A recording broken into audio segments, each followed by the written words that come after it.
All right, I think we're going to get underway. This press conference will not last past 11. In fact, it may end before 11. All right, we're going to move very tightly. First, Dr. Edgar Mitchell, Apollo 14 astronaut, will speak to you for a few minutes. And then immediately following that, Major Milton Torres, U.S. Air Force, retired, will speak to you for a few minutes. And then you may ask questions of Dr. Torres and Dr. Mitchell.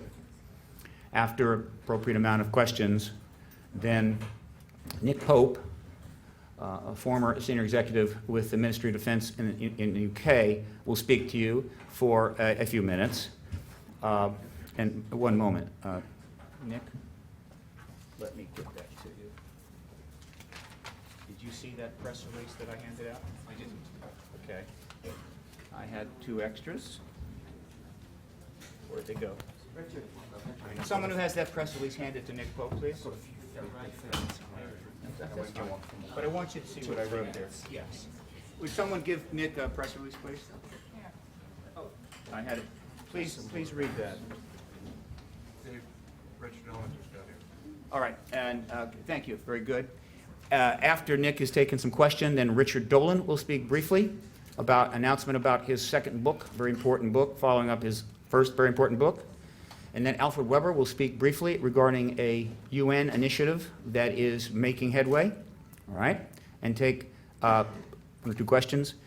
And then Dr. Roger Leir will make a presentation regarding significant breakthrough in physical evidence research, obviously related to this issue. And then he will take questions and we will end. We will not go past 11 a.m. Now, the other thing I would like to mention is that all of the speakers, including Dr. Mitchell, Dr. Torres, Nick Pope, and the others, are definitely available for further interviews after the press conference is over, and we'll be happy to talk with anybody at that time. So, with that, I'm going to move on. 1 second. This is the same as this, right? Yes. Same thing, just have extra copies. That press release. Okay.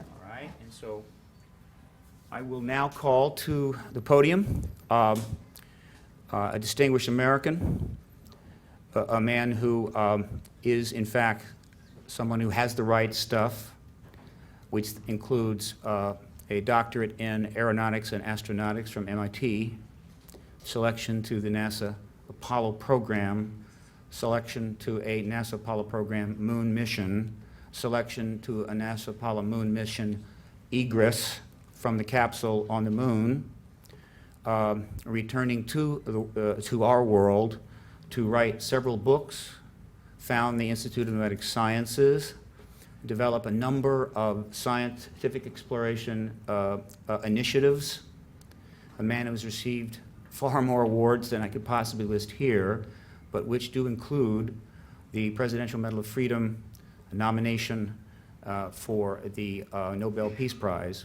and a number of honorary doctorates. And he has some things to say to you this morning. I would like him to come forward now. Dr. Mitchell.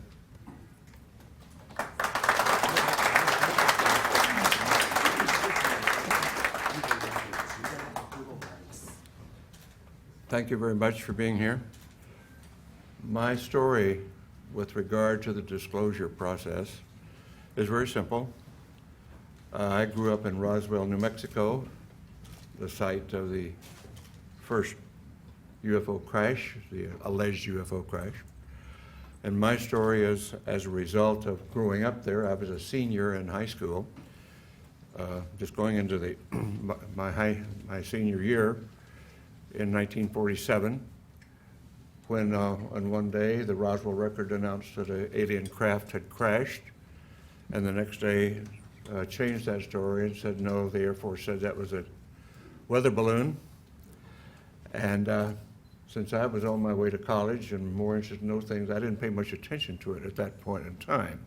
However, my family was in the agribusiness. My grandfather was a cattle buyer and sold registered Hereford bulls to the ranchers in the area, knew everybody in the area, and the Pecos Valley and beyond, sold cattle into Arizona, western Texas, and was affectionately known as Bull Mitchell in those parts. And so it was not unsurprising to me later on that the lore of the area, of our friends and the people in Roswell, including the sheriff's department, and a military friend of ours, a major, who was also turned out to be a friend of Jesse Marcel, who was the first Air Force officer on the site of the crash. And this Air Force officer was in administration. He was not really involved, but he eventually told me his story, and that's how I became involved. So after my Apollo flight, I did very little. I knew nothing but the lore of the region up until that point. But after my Apollo flight, when I was back in the area and visiting relatives and friends, some of the people in the area who had been involved, what I call the old-timers, who were involved in the 1940s, 1947, and subsequent with the Roswell crash, and people like in the sheriff's department who had been to the crash site and were supervising traffic. My friend and friend of our family, the major, who was an office mate of in the administrative function at Walker Air Force Base. These folks, because they had been shushed and told not to talk about their experience by military authority in those days, and on dire consequence if they did, felt that here in the 70s, many, many years later, that they didn't want to go to the grave with their story. They wanted to tell somebody reliable. And being a local boy and having been to the moon, they considered me reliable enough to whisper in my ear their particular story and their association with the Roswell crash, including the family of the undertaker who provided coffins for the alleged alien victims, and others on site who had been involved or knew the story. And of course, eventually I ran into Jesse Marcel Jr., the son of the Jesse Marcel, who was the first military officer on the site, and knew his story, and I knew his story well, and we became friends in later years in this disclosure movement. And at some point, about 10 years ago, and I can't remember what date it was right now, when the disclosure movement was going strongly, I came here to Washington with a Navy commander by the name of Will Miller and Dr. Stephen Greer, and we were able to get an appointment at the Pentagon to talk about what we knew, or what we allegedly knew, what we thought we knew, and went and told our story. And the powers that be at the Intelligence Committee of the Joint Chiefs of Staff listened to our story and said, the Admiral said, well, I don't know that story. I don't know that that's true, but I will find out.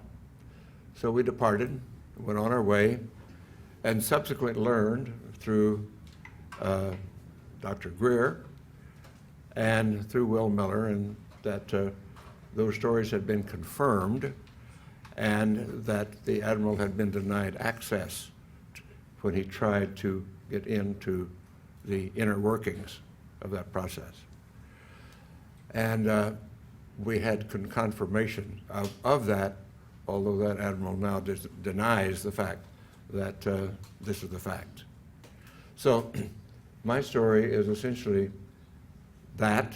I do have no firsthand experience with the ET effort, except the fact that I know all of these research people that you'll hear from today, and some who are not here today, who have spent a long amount of their lives and time doing research into the alien visitation, UFO crashes, and so forth. And I urge that those who are doubtful read the books, read the lore, and start to understand what has really been going on, because there is no doubt we are being visited. And as a person who is a part of the first generation of being a spacefarer of our civilization and having gone to the moon, and realizing that I do and many of us do now, that have seen the Hubble pictures from space, the universe that we live in is much more wondrous, exciting, complex, and far-reaching than we were ever able to know up to this point in time. And the fact we have wondered, were we alone in the universe forever? Only in our period do we really have evidence, no, we're not alone. We are just one planet with intelligent life on it, and probably it is time, now that we are spacefarers on our planet, that we get active because we're really universal beings, and in the long stretch of things, if we think about it in the longest possible range, we realize, and I realize this from my studies in astronomy and astrophysics, our sun will burn out in due course, and we have to be off this planet if our species is to survive. So anybody, any species, any planet that is on around the mainstream star like ours is, only has a finite amount of time on that star before it burns out. And so our destiny, in my opinion, and we might as well get started with it, is become a part of the planetary community of planets, just like when we were much newer on this planet, and we found tribes over in the next valley or across the next mountains, and we started forming communities then and reaching out beyond ourselves. At this point in human history on this planet, we're now starting and ready should be to reach out beyond our planet and beyond our solar system to find out what is really going on out there. And the 20th and 21st century that we now live in, the beginning of the Industrial Revolution really didn't take off until the 19th century. And I tell the story to some of my younger audiences, particularly in schools, that my great-grandparents went across from South Georgia to West Texas in a covered wagon at the end of the Civil War in the 1870s. My family, my father's generation, was involved with going off the planet in aircraft. And less than 100 years later, I went to the moon. So from covered wagons to going to the moon in less than 100 years is a history of the development of our civilization in not our lifetime, but a couple of generations. And so it's time to start thinking in those terms. And particularly since now, in the 20th and 21st century, we suddenly find that due to our expertise and our genius in science and technology, we have exploded our population from under 2 billion at the beginning of the 20th century to over 6.5 billion at this point. And our consumption patterns are clearly indicating that we are utilizing our non-renewable resources at an unacceptable rate, a non-sustainable rate. So we've got a lot of thinking to do about what being an advanced civilization really means. But let's put all that aside for a moment because we're here to talk about disclosure. And what I am suggesting is it is now time to put away this embargo of truth about the alien presence. And I call upon our government to open up like other governments have, and you will hear about that this morning, like the Belgians have, the French have, the Brazilians have, the Argentines, the Mexicans have all released their files. It's about time now that we do the same thing and become a part of this planetary community that is now trying to take our proper role as spacefaring civilization. Thank you very much for your attention.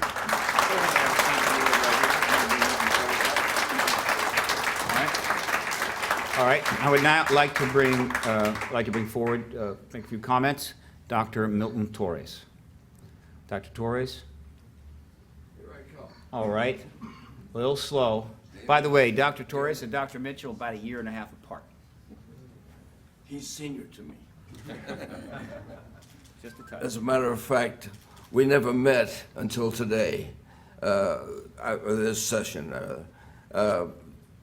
When he launched, I was there. I was chief of range control at the time at Cape Kennedy. It's amazing how you work your way up.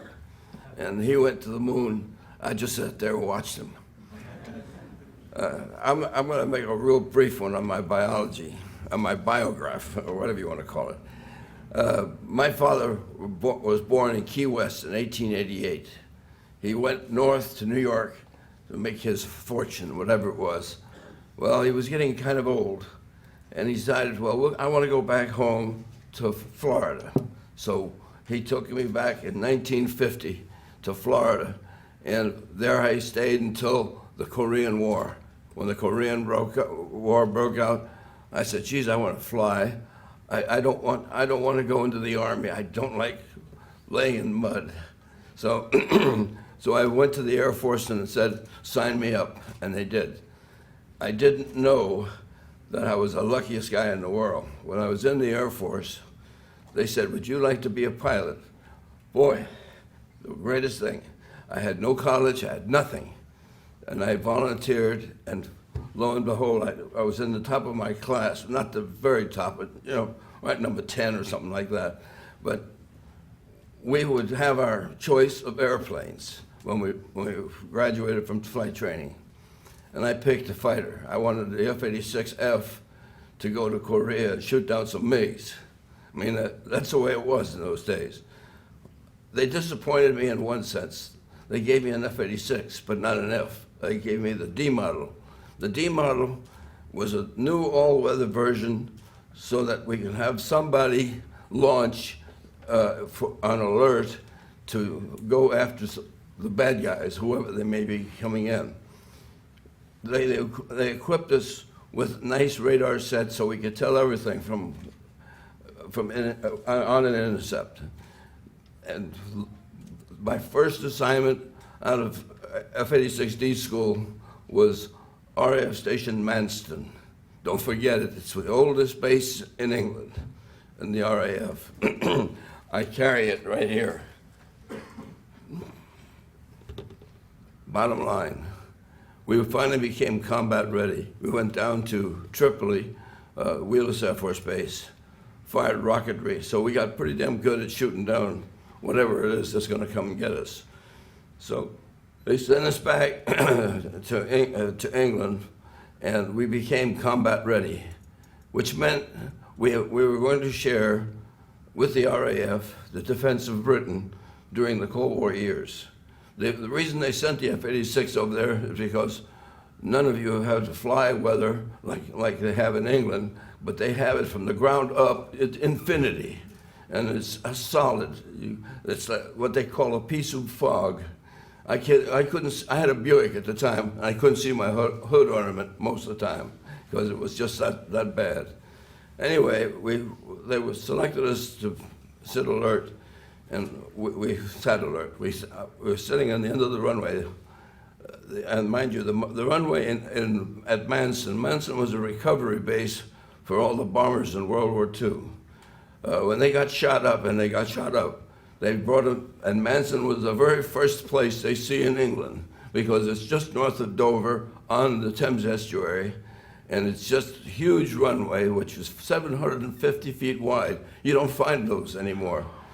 And that was such a wide runway, you could take a whole squadron off at the same time for takeoff, which we didn't do, but we went up two at a time usually.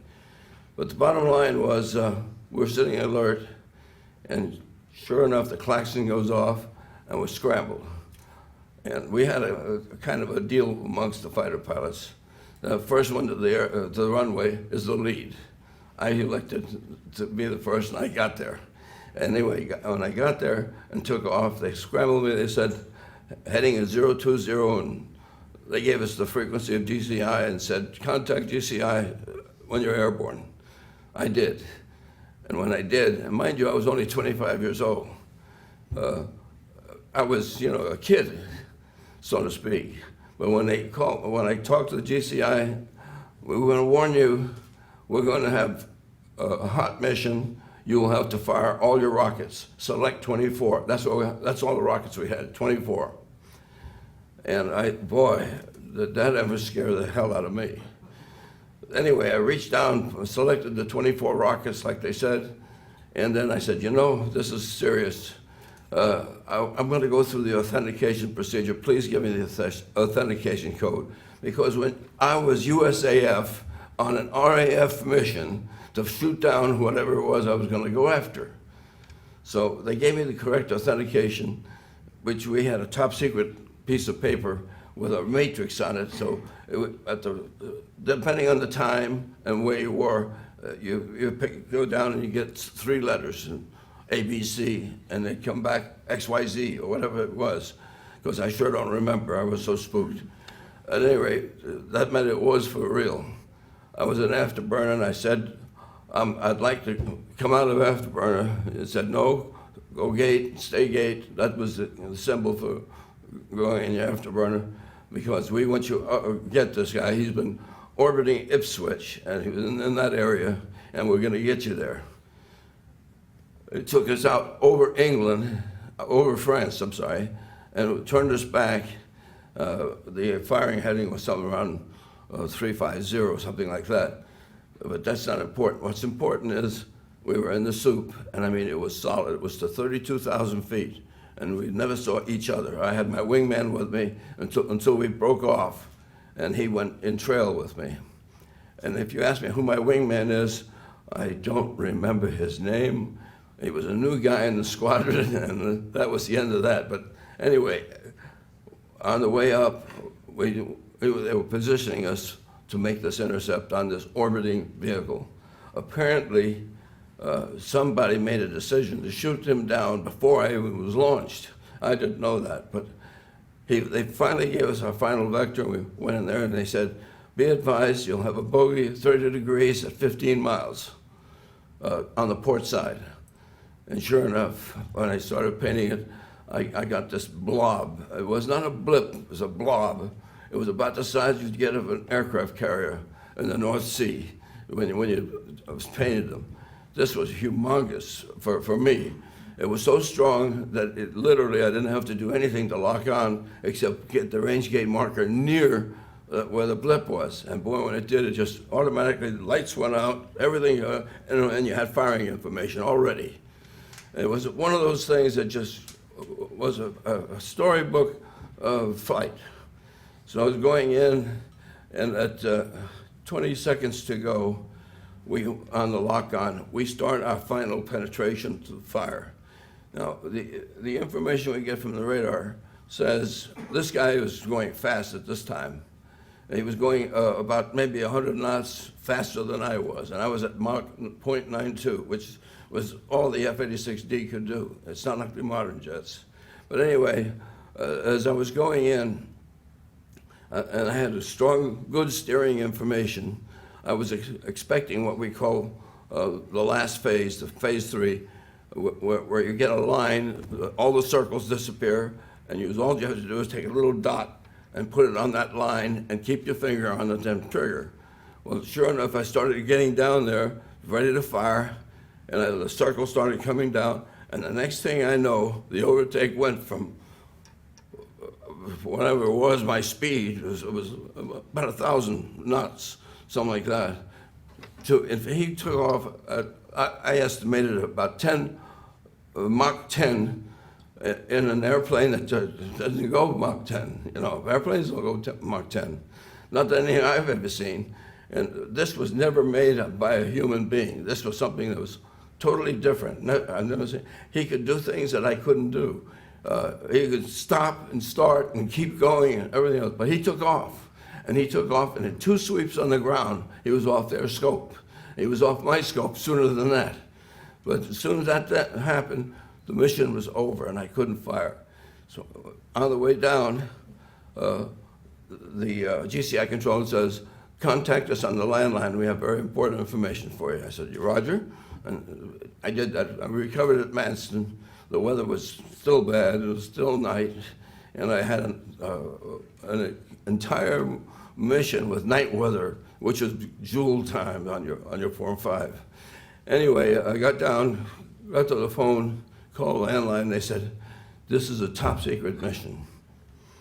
I don't know why, but that's what it was.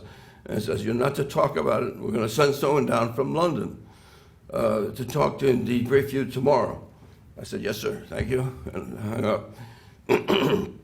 Sure enough, the next day, a spook. You know what a spook is? A spook is some guy from Cloak and Dagger who wants to debrief you on something. I don't know what the hell it was. You know, what am I going to tell him? So anyway, he says, I want you to know this is a top secret mission. You're not allowed to tell your commander or anyone else anything about this, or we will take your wings away. You know, when you're 25 years old and you want to start flying, you don't want to hear that. So I put a zipper on my mouth, and that was the end of that. I could never talk about it again until Nick Pope's people from the Ministry of Defense, they call it MOD, M-O-D, like our DOD, exposed all their data on October 21st. I remember because I got a warning from a friend of mine in England that I would be exposed on my mission on October 21st. Sure enough, the phone started ringing. It rang for 4 days, non-stop.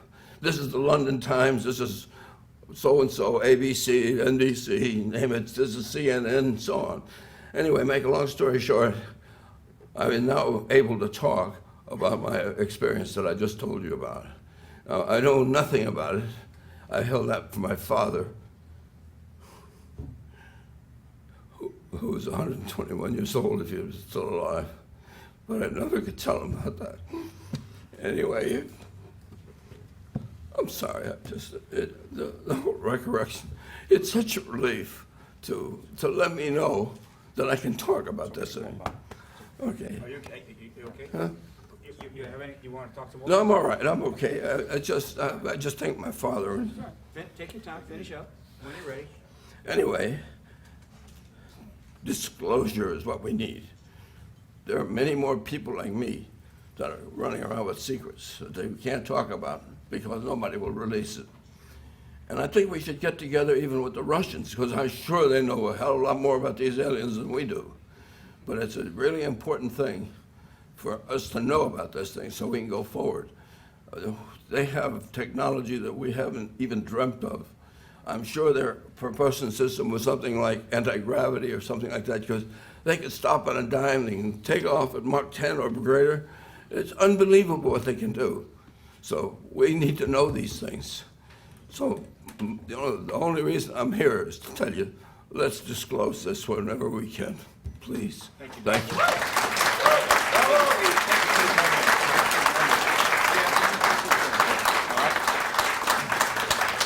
All right, very good. Now, at this time, all right, obviously we have a lot of the public here today, and they're very enthusiastic about the issue. We also have some very objective, impartial, and biased press here as well. All right, now, would any of the media like to ask either of these gentlemen a question at this point? Any of the reporters? Alan? Can you tell us, Dr. Mitchell, exactly what the locals of Roswell told you, if you could remember specifically? On the mic. Okay. The essence was that the Roswell event was an alien craft, that it was not of this planet. That's the essence. What they really told me was their particular, each one of them had some particular part of it, like a sheriff's deputy was controlling traffic but heard from what the other people what was going on. The family of the undertaker told about the small coffins that were created for the alien bodies. And my Air Force family friend said, yes, he had heard the same thing from Major Brazel. Each one of them just told what their portion of the activity was all about. So putting it all together, the sum total was, yes, it was an alien spacecraft. Okay. Another question from the media at this time? You happy right now? Obviously, these gentlemen will be available for further questions afterwards, which I know is customarily what happens. Just had another question about Sure. fellow astronauts talking to you about seeing space, UFOs in space.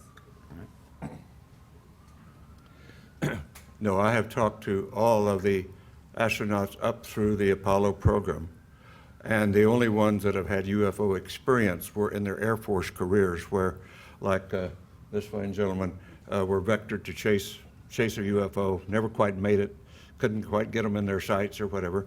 And that was Deke Slayton, and Gordon Cooper had his experience that's been well recited. about seeing one land at Edwards Air Force Base, seeing the pictures of it, and suddenly the pictures disappeared into the vaults of Washington and never returned. But the military people that had UFO experience were in their Air Force careers before the astronaut program. And of course, being a military and a Navy pilot myself, the stories among airline pilots and other pilots they're just all over the places. And we're all told, shut up about it. I never chased one myself, but all my friends that did, where it was all the same thing, don't talk about it. Let me point out that I lied to you earlier when I said we would end no later than 11 a.m. We will go past that because we did get started late and there's so many people here. Sue me. All right, now, I want to make a point. Both of the gentlemen, I think the news here today is, because this gentleman was interviewed back in October, that's not news, but the news today is both of these gentlemen are calling on the, obviously, since you want this done now, they're calling on the current administration to do this, the Obama administration, to exercise the disclosure event, to bring the information out, and perhaps confirm the extraterrestrial presence. But they're not alone in that.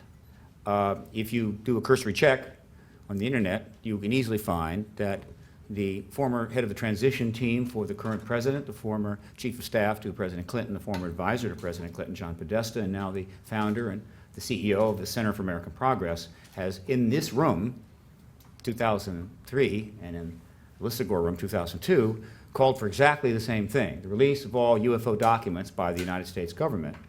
Pretty high-level person said that. But there just wasn't enough press follow-up on that. They didn't really query him. They did not go deeper. Perhaps they will now. Then in 2004, a very fine gentleman who is currently the governor of New Mexico, who ran for president, was a high-level and possible vice presidential pick, Bill Richardson, wrote in a foreword to a book published that year in the summer that the Roswell explanation put forward by the government didn't add up, that it didn't make sense, and that we needed to know what happened. And he called for the release of all the records on Roswell, pretty high-level person. The press did not follow up. There was a question asked of him by Chris Matthews after the Philadelphia debate and the Democratic debates last year, and that was that. Well, we're back, and there will be others who will ask again, will you release these records? Will you release all documents? Will, in fact, you get to the truth of this? All right, so if you would, Milton, Dr. Mitchell, if you would take your seats, we will move to the next person. Thank you, Doctor. Fantastic. Wonderful job. All right, the next person to come up will be Nick Pope, who for many years worked for the Ministry of Defense in the United Kingdom. He was a senior executive officer and for 2 years was specifically assigned to investigate UFOs for the Ministry of Defense. I'm not sure that really anybody has had that role here, and certainly the United States government has done nothing on that since 1968 when they said there was nothing to check anymore. Obviously, he's done this quite more recently, so apparently the UK government seems to be a little more diligent about this.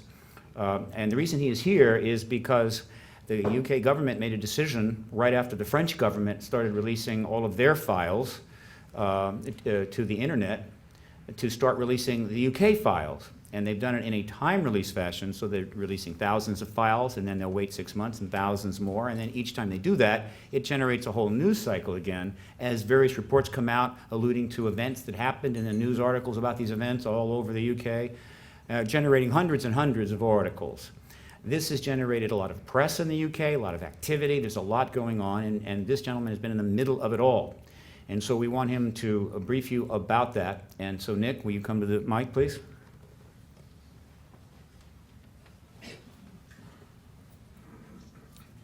Thank you. Good morning.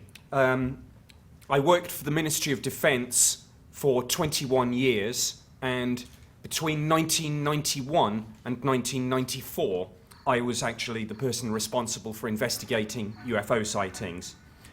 95% of them turned out after investigation to be misidentifications of fairly ordinary objects and phenomena. But there were some interesting cases in there, including sightings by police officers, pilots, both commercial and military, UFO sightings tracked on radar. As Steve said, the British government is in the process of releasing its entire archive of UFO files, and one can now go to the Ministry of Defence website, the National Archives website, and see tens of thousands of pages of documentation. Most of the files are sighting reports, but there are also policy papers, including some classified up to the level secret UK eyes only, now declassified, of course. There have been 3 batches of files released to date, and it was the last batch of files, last but one batch of files that included the report of Major Milton Torres' sighting. UFO sightings in Britain continue. There were twice as many reported to the Ministry of Defence in 2008 as opposed to 2007. Cases included an interesting one on 2nd of May last year, where a police helicopter had to take evasive action to avoid what the pilot described as a UFO. And again, this report can be read on the website of the AirProx board. AirProx is air proximity, and it's jointly sponsored by the Ministry of Defence and the Civil Aviation Authority, which is the UK equivalent of your FAA. Bottom line, from a personal point of view, having worked on these files for 3 years, I don't know what UFOs are. But when one looks at cases such as that of Major Torres and many others, because there have been others, when one looks at the police helicopter and the pilot having to take evasive action, it's perfectly clear to me, and was clear to a number of my other colleagues, that whatever the true nature of the UFO phenomenon, it raises important defence, national security and air safety issues, and therefore needs to be something taken seriously and investigated in a proper scientific manner. Thank you. All right, stay right there. All right. At this time, are there any questions directed for Nick from the media? Do we have a question? Okay, he will be available afterwards. I do have a question myself. Nick, oh, yes, right there. Nick, has there been any attempt by the British government to do any technological back engineering, such as what we suppose is happening here in Area 51 thing? I'm not aware of that, but one possible example, we had a very convincing photograph sent to us, which was actually on my office wall for a number of years. And I remember going to discuss that with my opposite number in the Defence Intelligence staff. And whilst there was nothing to work with except the image, obviously by showing that image to the technical specialists at MOD who were responsible for photographic interpretation, there was a hope that we would at least be able to find out something about the aerodynamics and possibly the propulsion system of whatever this thing was, and we didn't know. I have a question. Nick, were there other indications in those files of other incidents where pilots were asked to shoot at UFOs besides Milton Torres? I can't recall any other shoot-down orders. Of course, there have been a couple of other very famous cases from other countries. Iran in 1976, Peru in 1980. There have certainly been cases where commercial airline pilots have had very near misses with UFOs. One of the reports in the second batch of material involved an aircraft with 57 passengers on board flying into London, and something flashed across at a height of about 22,000 feet, and the pilot simply had time to say, "Look out, look out." So there are a number of near misses involving military aircraft and commercial pilots. I'm not aware of any other shoot-down orders in the UK, but there may well have been. There may have been some files that I missed during my tour of duty. Okay, the question, yes? Yes, Mr. Pope, what is your current status with MOD, and are you acting on their official behalf in being here? No, I left the Ministry of Defence. I resigned in 2006, so I'm speaking entirely in a personal capacity. That said, of course, I'm drawing on declassified material from the MOD's archives. Quick follow-up. interrupt then. Do you have a current counterpart at MOD who's at the desk where you were, and will they confirm and discuss more of what you're saying about the process of declassification? I do have a counterpart who's still there, but any contact with the media would need to be through the MOD's press office. Thank you. Another question? I was wondering, during your time, your tenure at the MOD, did you have any cooperation with the American counterparts regarding this issue? No, we didn't. One of the first things that I did was try to establish lines of communication with an opposite number in the US, but I was told, after inquiries through the embassy, that there was no official UFO project in the US following the closure of Project Blue Book. We did have one or two indications that, notwithstanding the fact that there wasn't a formally constituted project, that people were at some level paying attention to this issue, but that may have been on a case-by-case basis. But of course I would find it personally very surprising, particularly 9/11, if somebody somewhere in the US administration wasn't looking at the more interesting cases that I know you do have involving pilot sightings, radar returns, etc. Question? From what you said, is it possible that there still are some classified reports that you may not have access to that would describe crashed vehicles in the UK? I think that my combination of security clearance and need to know during that time would have given me access had there been such a thing. And I think even if, in my dealings with the Defence Intelligence staff, if there had been something like that, I like to think that I would have got some hint. But I got absolutely no hint. Of course, I can't prove a negative, but as far as I'm concerned, my colleagues and I in the British government were not aware of the nature of the UFO phenomenon. We found it interesting, but the bottom line was we didn't know what it was.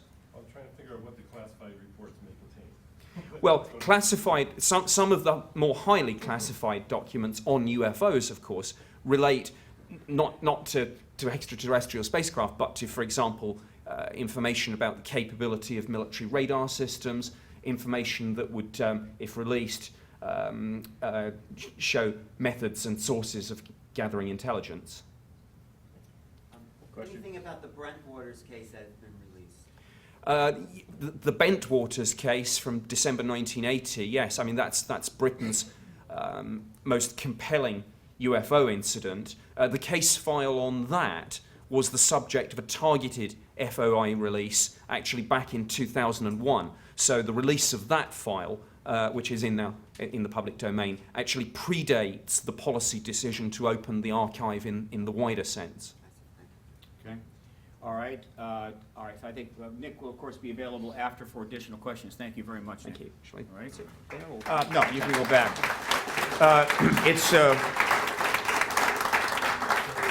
It's clear that the pilot sightings are extremely important, and I want to point out that Richard Haynes was instrumental for many years in compiling the largest database of pilot sightings in the world. At one point it was at 3,500. Lord knows where it is now.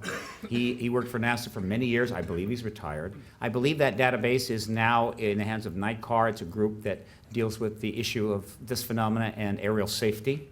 Very professional operation.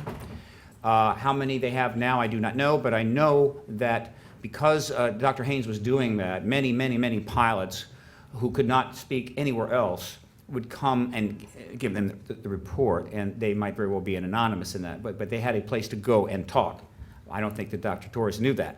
And so that database is probably, and I feel, very likely the single most profound collection of data confirming the presence of extraterrestrials, because these reports simply do not describe human-based craft in the collective.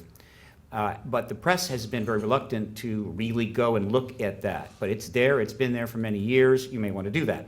All right, now I'm going to bring to the stand a gentleman who is, again, one of the speakers at the X conference, who has a new book coming out. He wants to mention that, Richard Dolan.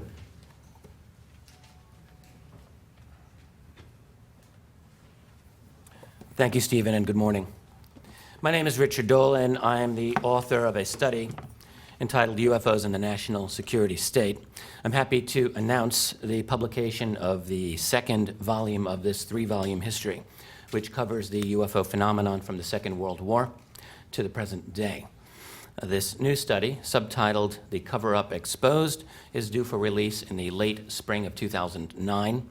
It covers the years 1973 to 1991, a period of time spanning from the Nixon administration through the collapse of the Soviet Union and the end of the Cold War.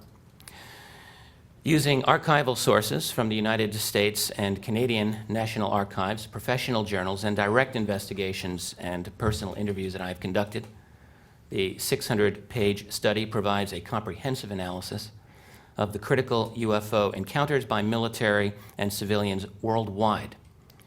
These encounters, all thoroughly documented and equally baffling, repeatedly demonstrate that the UFO phenomenon has been a global one and the result of highly advanced technology that has received no official recognition. Now, many of these cases involve the violation of sensitive U.S. military airspace, as well as that of other nations.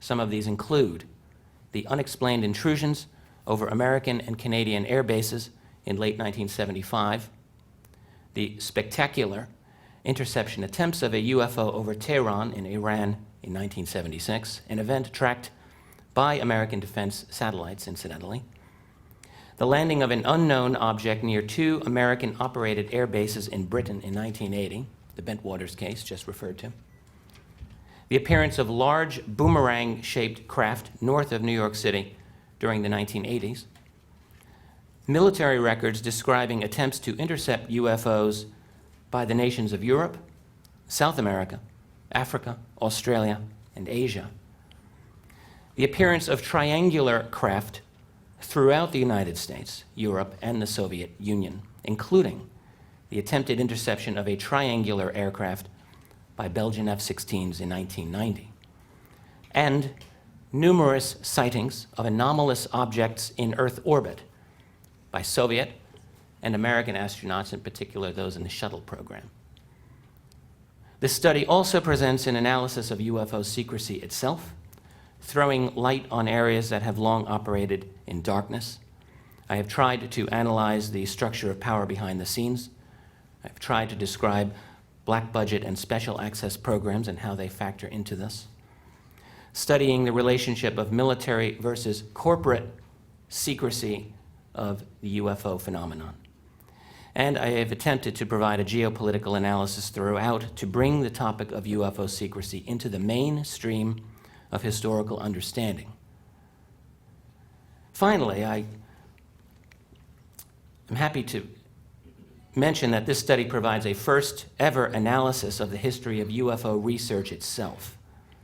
I've recreated the discussions and debates concerning the topics that polarized UFO research during those years, such as alien abductions, animal mutilations, intelligence community infiltration into UFO research, the controversial MJ-12 documents, the Gulf Breeze controversy, claims about reverse engineering of alien technology, crop circles, and much more.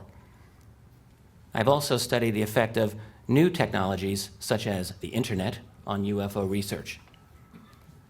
I've attempted to provide a thorough and complete history of the phenomenon, the secrecy, and the response by researchers who sought to understand this mystery.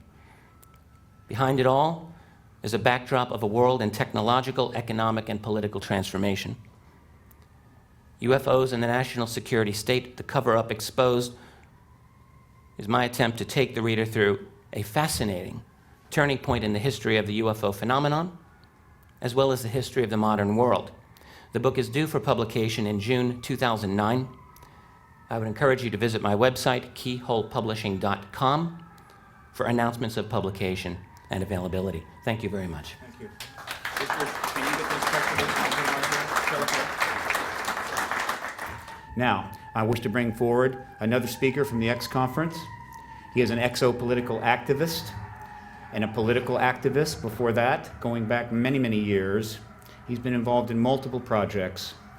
He has a Juris Doctor from Yale, currently lives in Canada, And he has another initiative he's working on with a number of individuals, and he wants to announce the developments there. Would you come forward, Alfred Weber?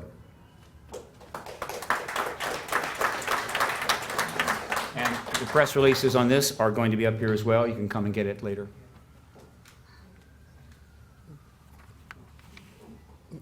Yes, Steve, thank you very much. I'm Alfred Lambermont Weber of the Institute for Cooperation in Space, and I'm making this statement on behalf of a citizens' initiative led by Ambassador John McDonald of the Institute for Multi-Track Diplomacy, who's here with us, as well as Dr. Michael Sala of the Exopolitics Institute, who is with us, and Victor Vigiani of Exopolitics Toronto, who's present in the room also. And the headline here is UN General Assembly President and Secretariat official ready for action on the extraterrestrial presence. What is needed is one sponsoring UN member nation, one out of 192 current members of the United Nations General Assembly. A senior official in the office of UN General Assembly President Miguel de Scotto Brockman of Nicaragua. President Brockman was the Sandinista foreign minister of Nicaragua from 1979 to 1990 and is currently the president of the UN General Assembly. His chief of cabinet, Dr. Norman Miranda of Nicaragua, with whom I had the pleasure of speaking for many hours, has confirmed to representatives of a citizens' initiative that the UN General Assembly President's office is ready to move forward in the General Assembly on a resolution calling for implementation of UN General Assembly Decision 33426 of 1978. This year marks the 30th anniversary of the adoption of UN General Assembly Decision 33426, which calls for, quote, and I'm quoting from the decision, the establishment of an agency or department of the United Nations for undertaking, coordinating, and disseminating the results of research into unidentified flying objects, UFOs, and related phenomena. Likewise, Juan Carlos Brandt, the UN Secretariat's UN Chief of Advocacy and Special Events, who coordinated the recent United Nations panel on Battlestar Galactica, you may recall that was in the news, has stated publicly, quote, if there is one UN member state that would ask for a meeting on extraterrestrials, it would take place, end of quote. What is missing so far is a UN member nation to introduce the implementing resolution, implementing the decision taken 30 years ago to establish a UN agency on extraterrestrial issues. Grenada and its forward-looking Prime Minister, Sir Eric Gary, was instrumental in sponsoring and ensuring the passage of the 1978 Decision 33426. Now, in recent years, UN member nations have begun to unofficially release, as has been stated here, some of the secret files related to unidentified flying objects and extraterrestrial civilizations. These include Mexico in 2004, Brazil in 2005, Canada from 2005 to 2007, France in 2007, the UK Ministry of Defense 2007 to 2009, and Denmark in 2009. So we are officially putting forward a call today for one or more of the 192 UN member nations to come forward and to take up the commitment of the UN General Assembly President and senior officials in the Secretariat to shepherd through the resolution. Thank you. Very good. Thank you, Alfred. And of course, Alfred will be available afterwards for any questions. The press release is up here. All right, before we move to the last segment of this press conference, I want to bring somebody forward. Cheryl, would you please come up?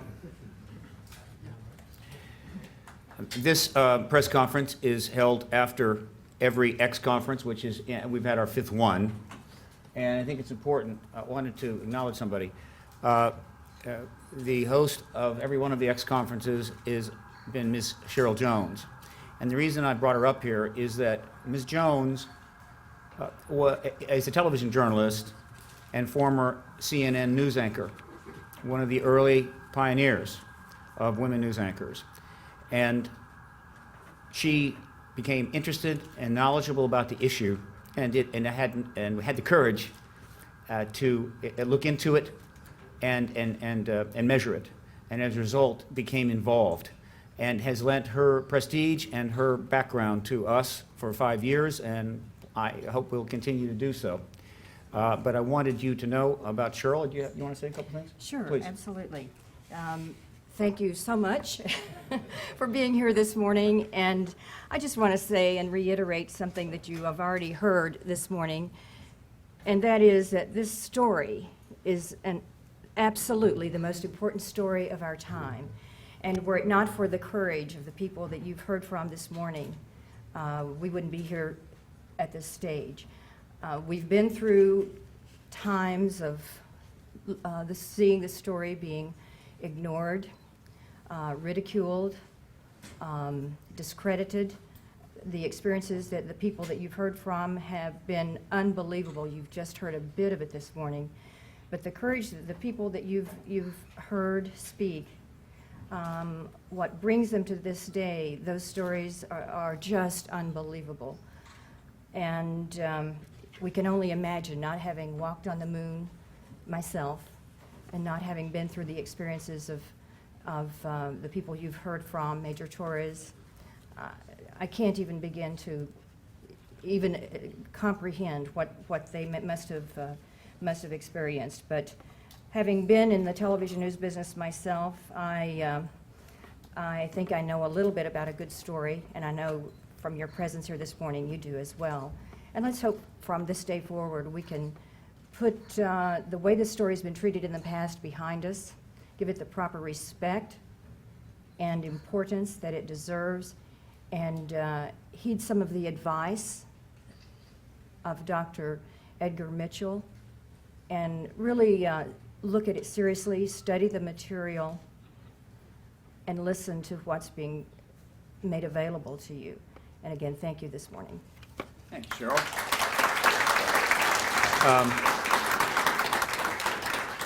Very quick. Is Jeffrey Jenkins here? Jeffrey, are you here? Okay. Just want to remind Alfred and Dr. Alexander that hopefully he'll be here and you'll be departing at 12 for the airport. I want to mention now, before we bring up the last person, that one of the things that Paradigm Research Group does is it publishes a news media archive or news media watch of the mainstream coverage of this issue. And at the ParadigmResearchGroup.org website, you can, if you can plow through the vast amount of material there, you will find the news media archive link, and you will go there. Currently, we have 2,800, I forget, 2,400 mainstream, non-paranormal, non-alternative press, English language articles from around the world up there, going back to 1947. But what's notable is that starting in 1996, something started, 2006, I'm sorry, something happened. And the number of articles we logged in was about 476. Then, using the same resources, the next year they jumped to, I think, it was 176 to 476, and then 2008 to 1,200, and in 2009 we were on a pace for 2,000 articles on this subject. I've read them all, and approximately 1 in 100 is what I would call a hit piece or a ridicule piece. Not that anything can't be hit or ridiculed, of course it can, but 1 in 100 is quite extraordinary. I can assure you that something has happened at the editorial offices of newspapers and television. They have made decisions that, yes, we will go here, we will look at this, we will interview, we will talk, we will cover everything, books, conferences, reports, other developments. It's extremely important. I'm very pleased to see the great Fourth Estate coming around and getting into this and doing their job here. I think they will be very richly rewarded for doing that. Now, our last presenter is in the nuts and bolts, right? This is advanced stuff coming up, folks. You've had very basic but incredibly implicative information. Once you get into this, though, there is so much. And one of the areas is, of course, evidence, tangible evidence. This gentleman, Dr. Roger Leir, is the leading researcher in the world on the removal of alleged implants or artifacts from individuals who believe they have had contact. The number of reports of contact, direct, including abductions, are in the tens and tens of thousands. They are filling the filing cabinets of researchers all over the world. The numbers could even be at 100,000. Many, many hundreds of these reports have been extensively written up. Many thousands have been investigated. The material is out there. Review it at your leisure. But one of the aspects that is reported all over the world is this concept of implants. Dr. Leir has removed a number of these. With the limited resources, he has analyzed them to the best that he could. However, his resources have improved. And recently, an individual, a working engineer who I have met, very fine individual who could not be here because the stress of coming public in a very public fashion was so great that he became physically ill. And the stress included, of course, dissension within the family, which is, of course, a result of the truth embargo. But the doctor will be available later time, and one of the an analyst is here. An implant was removed of extraordinary nature, a breakthrough, really, and Dr. Leir is here to tell you about it. Now, we're not, as all of the other speakers that you saw tonight, presenters, he spoke at the X conference at length, an hour and a half. There's a DVD that has been made of that. What he's trying to convey is complex and difficult. There's no time here for a lecture. So if you want to really get into this, you're going to have to get with him and you're going to have to spend some time. But to the best that he can, he is going to present the essence of this breakthrough to you today, and then it's up to you to decide whether you think this is news. I have a good hunch you're going to make the right decision. Dr. Leir, come up, and if there's anything you need for me to help you in terms of setting up the presentation. And he will be accompanied by Alex Moser, one of a number of analysts at high level that have examined this artifact and derived the information. Thank you. Thank you, Steve. Good morning, ladies and gentlemen. As Steve outlined, I am involved in research in just a very small portion of the field of ufology, and we've made some startling discoveries in the subject of alien abduction. Now, let me preface my remarks by saying if there was anyone present in this room or interested in reporting this information to the public that thinks that my remarks are funny, I think you're in the wrong place. With that being said, those of you that have press packets, I refer you to slide number 1. The Roper poll, which was done in 2003, indicated that there was approximately 2% of the American population that was involved in alien abduction. We believe that's a conservative figure, and if you multiply this by the population of the world, we're not talking about tens of thousands, but we're talking about multi-millions of individuals. Some of these individuals have memories, what's been done on a craft, the objectives of what they can remember. Most of them do not have memories that are very, very explicit. Some need help with memory retrieval.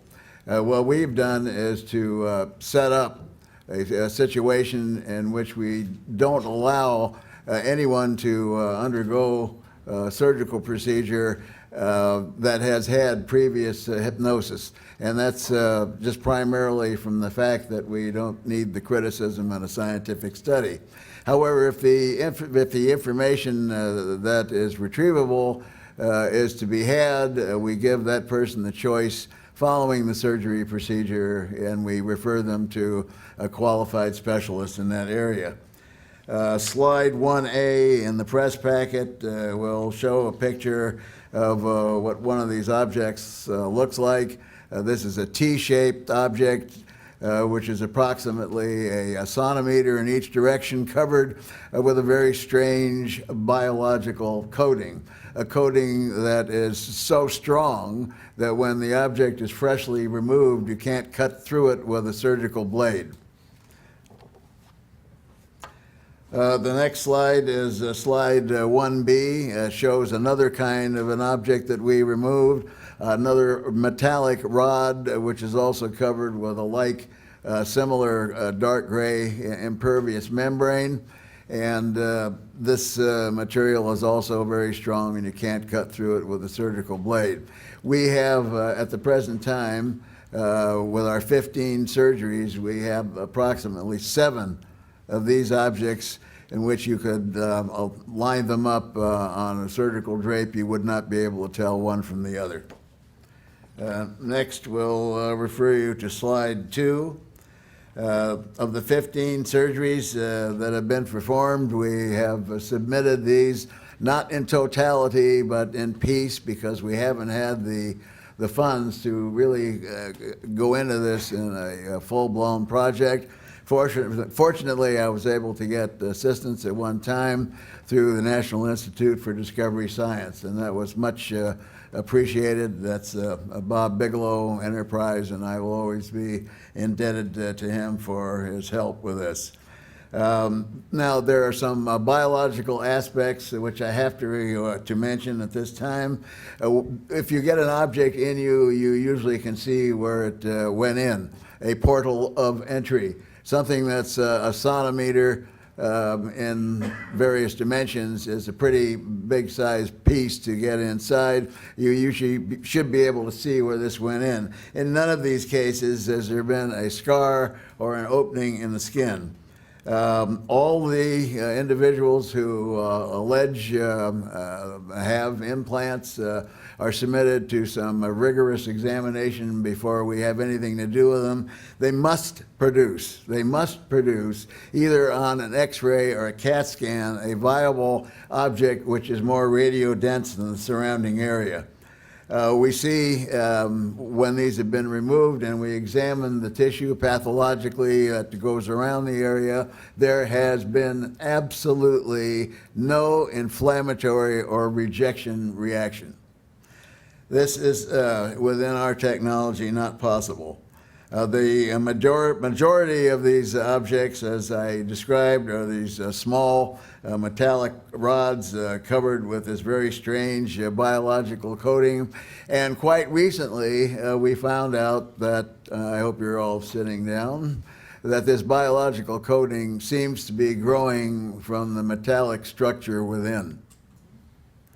We believe that this biological tissue serves as a barrier so that the body does not reject the object or cause inflammation to occur.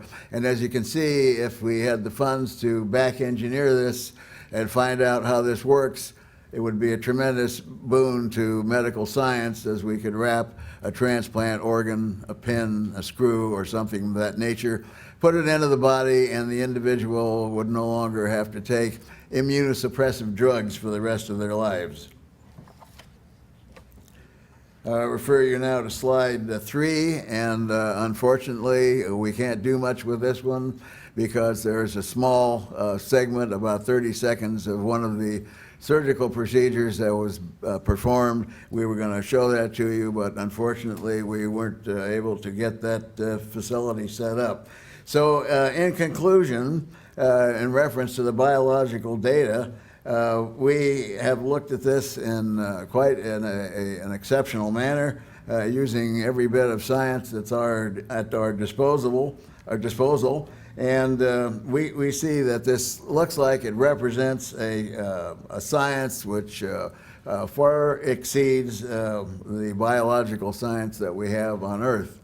Now, when we get into the metallic portion, I don't feel qualified I had to learn the small amount of metallurgy that I did in order to continue the work. But we're very fortunate today, ladies and gentlemen, to have one of the leading metallurgical sciences with us that has worked on the project, our chief metallurgical science, Dr. Alex Moser. If I can have you come up here, Alex, and you can take it from here.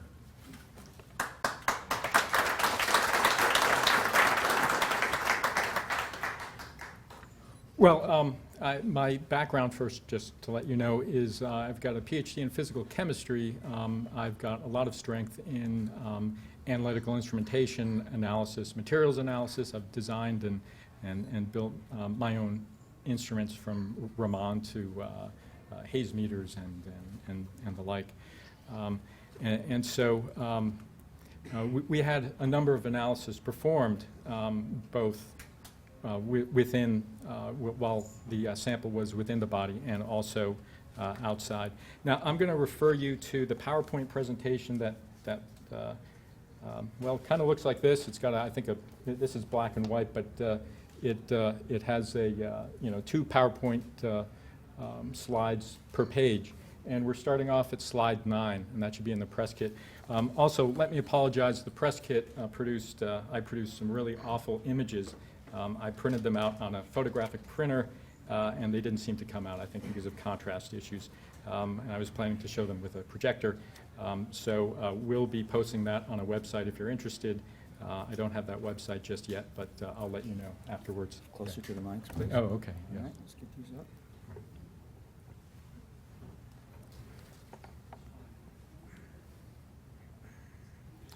It's fighting me. Oh, I see the problem. No problem. It should be fine. All right, you get a little closer. Okay, so if we refer to slide 10, we can see the summary of the analysis performed. First in vivo, that was a radio frequency for determination of electromagnetic emission, X-ray for object verification, just as Dr. Leir had said, and CAT scan for object location. The in vitro, essentially outside the body in controlled conditions, was optical microscopy, and that was just for looking at microscopic appearance and comparing it to other similar objects. And also SEM EDX, which is scanning electron microscopy, so we can look at nanoscaled structures. And also coupled with that is EDX, which is energy dispersive X-ray fluorescence spectroscopy. And that's just for elemental analysis down to the sub% range. We also did Raman, which which looks at the vibrational modes of either molecules or crystals, and that's for chemical determination, and also ICP MS, which is inductively coupled plasma mass spectrometry for elemental and hopefully isotopic analysis. If we go to the next slide, slide 11, it just shows the results for the electromagnetic analysis. And from a Gauss meter, we saw that the magnetic strength was between 5 and 10 milligauss. And with a few different radio frequency analyzers, we could see that there were radio frequency emissions around the 14.7 megahertz range, and also in the gigahertz range at 17.6 gigahertz. And so this just shows that there seems to be some unusual emission. We would like to have some more controlled tests, but initially this shows that there could be some unusual behavior occurring. If you go to slide 12 with the X-ray, the image doesn't show up, the object doesn't show up very well on these images, and so again, we'll post these on a website. But you can clearly, well, if you look carefully, you can see that there's an object showing right next to the bone, but separated from the bone in the subject's toe. And the optical microscopy, there's essentially 3 different columns in the press pack, and the first column shows the object under low magnification, The second column shows the object under higher magnification, and the last column, just for comparison, shows meteorite fragments. And you can see there's similarities and there's also some differences. Similarities, it has the same color tones, it likely has similar composition in oxides. The difference, the biggest difference, is that the object taken out of the subject's body had some kind of a sheen to it, which possibly could be a silicon material or some other hard material, hard shell. And then if you go to slide 14, you can see the results, at least for the scanning electron microscopy. And here again, we've got different columns with different sorts of materials. The first column, the column on the left, you can see this is actually from the object itself, and it shows some kind of nanofibers. And for comparison, in the middle column, you can see that we've got a standard image of carbon nanotubes, single-walled carbon nanotubes. And there's certainly similarity in the scales and lengths. And then also an interesting nanocrystal showed up as well, which turned out to be primarily sodium chloride through EDX analysis. But the unusual thing is, first of all, these things sodium chloride should have a certain type of crystal habit, a very cubic crystal habit. Sometimes, because of crystal growth reasons, it will be slightly off from that. The unusual thing about these crystals is that they produced an orthorhombic crystal habit, what appears to be an orthorhombic crystal habit, which is unusual for sodium chloride. This speaks of possibly some kind of advanced engineering of crystals, perhaps for the use of either harvesting energy or creating some kind of resonator. All right, and then supporting that, we have the Raman Spectroscopy, which shows up on slide 15. And we have two graphs here. Raman is basically, again, for probing vibrational modes and fingerprinting what types of molecules or crystals you might have in the object. And we've got the graph on the left-hand side is essentially looking at very low vibrational, very low energy modes. And the graph on the right-hand side actually looks like, you probably can't see that.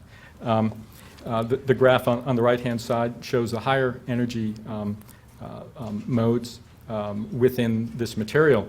And the interesting thing is we compare it with a few different known materials. One, the one with the strongest signal, is just pure single-walled carbon nanotubes.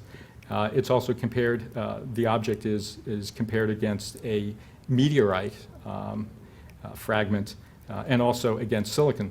And you can see that there's certain bands around a little lower than 1600 wave numbers. And that there's clearly a band there for carbon nanotubes, and there's also a small band that shows up in the object as well. And that band doesn't appear in a regular known meteorite. Now, so that supports the previous slides, the previous scanning electron micrographs, that those nanofibers could be carbon nanotubes. The correlation is pretty stark, actually. And so, again, having something like carbon nanotubes or nanofibers in this sort of object, you don't find these things in nature. They have to be somehow processed, engineered, and they're not easy to make. And of course, the field of carbon nanotubes is getting to be rather large now. It's an area of exploration in the sciences, and so we suspect that there's some kind of engineering occurring within this object. The ICP mass spec, the mass spectrometry, which also gives some kind of elemental analysis and even can offer some kind of isotopic ratio analysis. also showed some unusual data.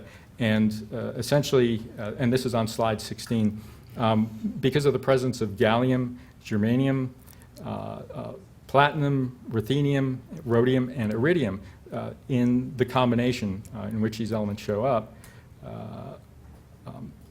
it's typical of a meteoric sample. Now, there are many different types of meteors that have been analyzed, but having that combination and the concentration combinations of those elements indicates that this might be a meteoric sample or something along those lines. Also, there was a deviation of nickel. This is looking, a deviation of nickel from terrestrial isotopic ratios that the analysis lab couldn't explain, and it requires further study. And so the combination of all these things, if we go to the conclusions, the combination of all this data indicates some kind of unusual engineering within this object.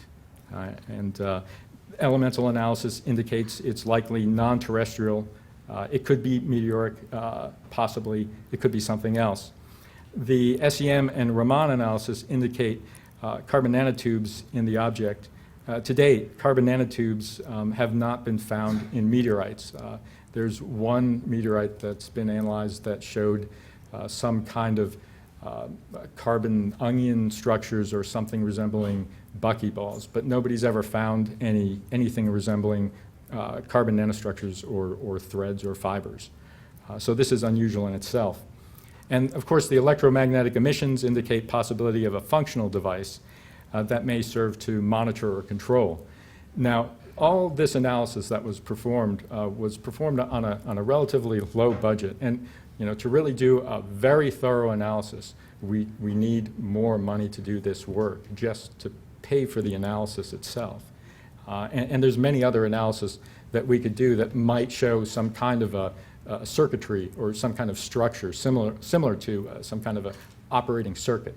And so we need to be able to perform those analysis and pay for those analysis and go through the whole entire analytical process in a much more thorough manner. I think that's it. Okay. Yeah. Stay right there. Do we have any questions at this time about this? This is very sophisticated stuff. Tom Vallone is a very sophisticated guy. The two emissions in the megahertz and gigahertz frequencies, Yeah. you didn't indicate the wattage that might be measurable. Also, is this energy harvesting that's actually powering those emissions? You're right. I mean, we really don't know. It certainly could be, and it would make sense. I mean, to power a device over the long term requires some kind of energy harvesting, and there's plenty of energy sources within the body itself, either thermal, vibrational, electromagnetic as well. So. You can measure the radiation. Not in a fashion that was controlled to my liking. I mean, we have to have it within a Faraday cage and make very careful measurements. Yeah. Okay, another question? Richard? Yes, sir. Could you please just summarize, because that went way over my head. Okay. I dropped out. Yeah. Sorry. What Dr. Leir asserted, does your research show that this was A, non-terrestrial, and B, a device? It's very likely it is non-terrestrial. I'm, let's say, 95% sure. And whether it's a device or not, I would say the electromagnetic emissions indicate that also there's about a 90% chance that it's a functional device. But we really need to do a lot more work. So your evidence is consistent with... Oh, yes. You're Absolutely. You're 90%, 90%. Yeah. So you sort Yeah. of feel, short of scientific certainty, that this is a device of non-terrestrial origin. Right. Question? Does the device continue transmitting once it's in vitro, outside the body? No, I don't think so. No, I don't think we had done that analysis. The only thing we know is the magnetic decay is from about 2 to 6 weeks. Okay, right. So it loses its magnetism once it gets outside the body. It doesn't seem to emit anything else after that time, yeah. I have a question about abductions. When this 2% of U.S. populations are abducted, how long they are gone? And how long later they come back? Well, there's, yeah. Do you want to answer that one? Because there's many different, yeah.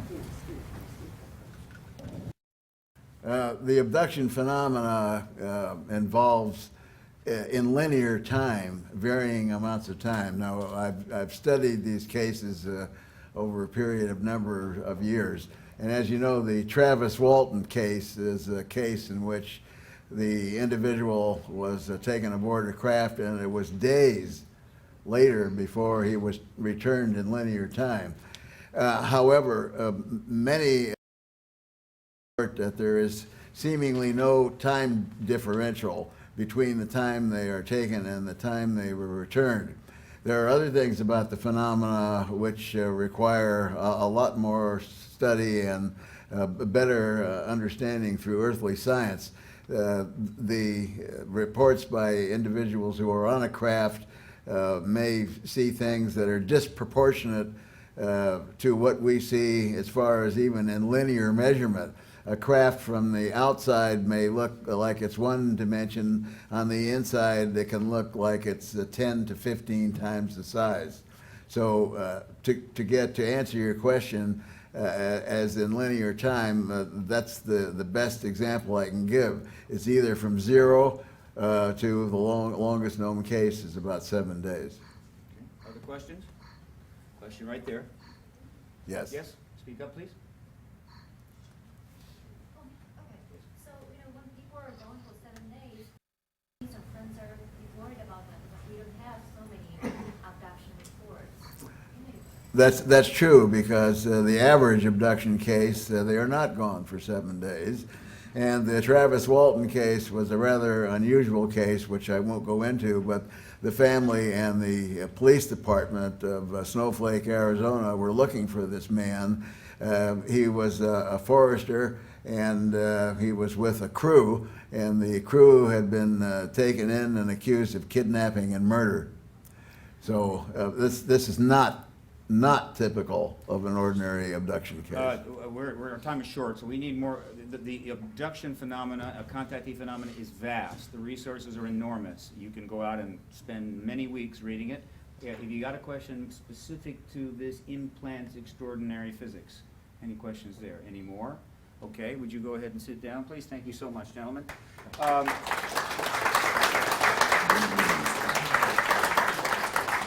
But I will add this, that tens of thousands and thousands of reports are coming out.